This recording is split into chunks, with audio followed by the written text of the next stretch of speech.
Well, a bit of breaking news tonight that the Broncos are re-signing Josiah Karapani on a 2-year deal. They've got Grant Anderson coming to the club from Melbourne next year. That speaks to the fact that Selwyn Cobbo is unlikely to be at the club beyond this year. Now, the Dragons met with him in Wollongong last week. He flew to Sydney, met with the Dragons. They're waiting to see what the Broncos do. They want to make sure that he's ready to leave Brisbane before they make him an offer. The Cowboys showed interest as well. They're talking about a short-term deal if it was to become available the rest of this season, whereas the Dragons are looking at maybe 18 months. Now, they do have a roster spot for this year, the Dragons. They had Ben Hunt and Francis Molo leave the club, so they got the money as well.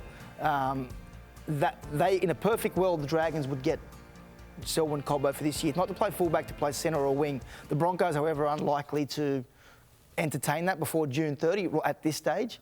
It's going to depend on what Selwyn Cobbo does and how happy he is, because the mail out of Brisbane is that perhaps he isn't at the moment really happy with the way he's been treated by Michael Maguire, some of the things that have transpired with him playing reserve grade over the last few weeks. So that's the issue. He doesn't like...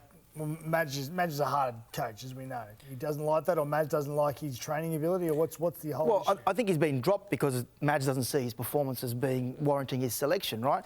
But also he's off contract, and the Broncos have clearly not made him a priority. I'm not saying that's right or wrong, but they've obviously re-signed other players, signing Josiah Karapani, Grant Anderson as well. So that leaves him in a situation where his future looks like it's not going to be at Brisbane, and the Dragons are ready to pounce. Whether or not, though, Madge is willing to let... Injuries can happen at any time. If you're at Brisbane and you think you're a chance at winning a title, then do you let him go this year? I don't think that's going to happen. Cameron, Selwyn Cobbo, is he a fullback, winger or a centre? Well, he's done pretty good things on the wing, hasn't he, to start his career, Brace? But like most players, most quality fullbacks, they tend to start their career on the wing, play a bit of time in the centres, and we've seen Selwyn spend a bit of time at fullback when Reece Walsh has been off the field with some injuries, and he's done a fantastic job. He's a big body. He's built a lot like, sort of Greg Inglis. I know that we've had a few players playing our game that have been likened to Greg Inglis.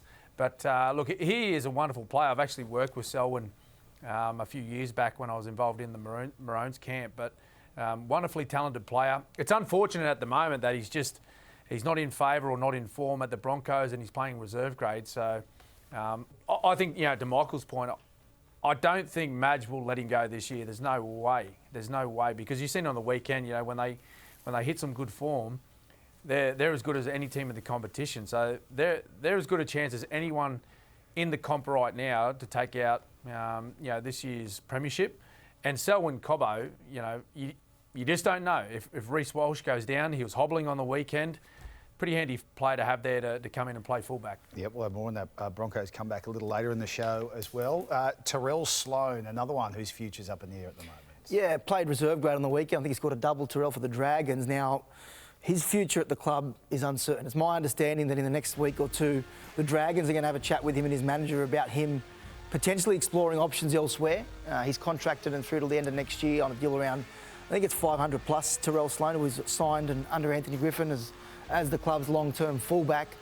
Gutherson's there at the moment. Obviously, we mentioned that they're looking at Selwyn Cobbo. So Tyrell Sloan could be someone who falls out of the Dragons system.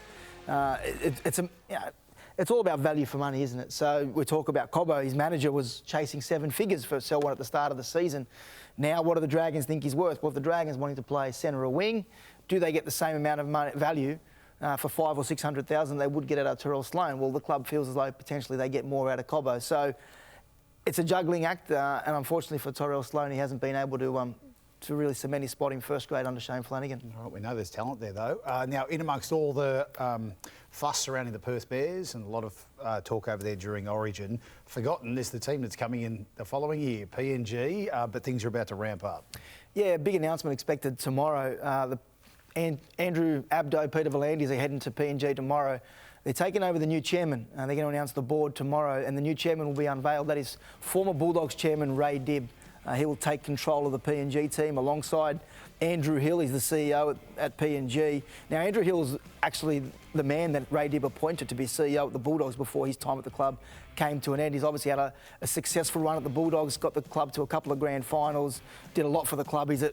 Peter V'landys always talks about can-do man. Well, if people get things done, that's someone like Ray Dibb. He likes to get things done and get things done pretty quickly. So he'll head over and head up the PNG franchise. They have a lot to do, new coach, players. so there's going to be a lot to do. General manager, maybe they'll come after Gus. Gus, well, you worked with Ray Dibb. Well, didn't work with him directly, but at the same time, what is Ray as an administrator in the game? What do you think he'll add to PNG? Well, experience. As you say, he's got a can-do attitude. He's very, very passionate. Very well connected. Very well connected, Ray Dibb. Very well connected. Okay. He'll be able to do things and make things happen. That's what they need, these expansion teams. Back on some teams scuttle the Tigers. As we mentioned earlier, they got Manly this Friday night in the early game, but they're going to be without one of their best. Yes, Bullah, unfortunately. Picked up a hamstring injury in the last play of the game against the Raiders on the weekend. They're chasing this kick here from Jerome Luai. I don't know if you see it in the background. Bullah, he pulls up a little bit lame there. Jerome just on the inside there. So, doesn't look good. Here it's 4 weeks at this point for Jerome, could be 6. They're looking at that at the moment. So that's going to force a reshuffle in the West Tigers lineup for that game against Manly this week. Heath Mason, who's been playing in the 6, will probably move to fullback and gives Latu Finu a chance to play in the number 6, which is exciting given the way he played in that second half for the Tigers. So unfortunate news for the Tigers. There's been a wretched run over the last month or so. Some handy players in that squad. Talon De Silva, one of them. Any clearer on his future? No, well, he's been given permission to look around, Talon De Silva. The club were made aware that if they re-signed Api Coruscant, or if Api was a priority, that he would like to move on. That's the indication that Api Coruscant's got such a close relationship with Benji. He's been great for the Tigers, that he's going to be their priority, and Talon's been given permission to look around. The Cowboys have expressed interest, the Eels, and the Knights. This is where it all started. The Knights were looking at him potentially to bring him across this year to help them out at the club. So it'll be interesting what happens with this. It's a massive decision. You've got a guy who's got a 10, 12-year future in the game, and someone who's probably done it all in Api, but he hasn't got long left. You've probably got a couple more years after this contract at best for Api. So not sure what they do in this situation. Smitty, you were in this situation a few years back when you were playing. Brandon Smith was looking for an opportunity. The Storm had to work out whether they keep a veteran like you or someone young. What's your advice to the Melbourne Storm? To the Melbourne Storm or the West Tigers? Sorry, to the Tigers. Sorry. You gave your advice to the Melbourne Storm. They got rid of Brandon Smith. Yeah, they got rid of me. No, it's it's purely individual circumstances, isn't it, Michael? With the Tigers at the moment, where how long does Api have left? I'm not too sure. Without knowing precisely how Api is feeling about his future, how long he's got left. Physically, is he feeling great? Mentally, does he still want to compete and turn up to training and play on the weekends? It looks that way to me, watching him play on the weekends. He's been in their top handful of players for the entire year. So it's always a bit of a gamble, right? Banking your future on a young player, a player that's untried on the most part. But, I think, they got some smart people operating, the West Tigers at the moment, particularly with Benji heading up as head coach of that footy side. So we'll wait and see. Maybe Api plays out another few years there, and they find that the Tigers find themselves in finals contention. Cameron, were you ever on the front cover of a game, an NRL game, PlayStation? Yes, I was. 64, were you? More than once? I reckon you would have been. What about you, no, Gal? I think I was just Not on me. just the once. Just the once? I didn't know they put referees on the front. Good, good pleasure. You don't do that when I'm in studio with you.